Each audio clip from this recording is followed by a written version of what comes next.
Guys, this is a very short and basic video to learn how to reset your Windows 10 PC to factory settings.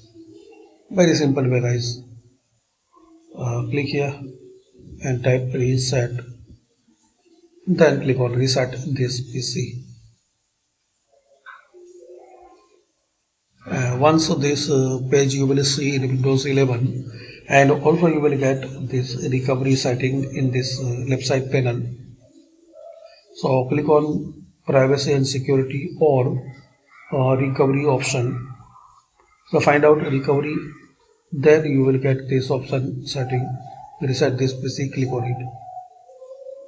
Here you can keep your personal files or remove everything. So as your need and as your requirement, select any option from these both.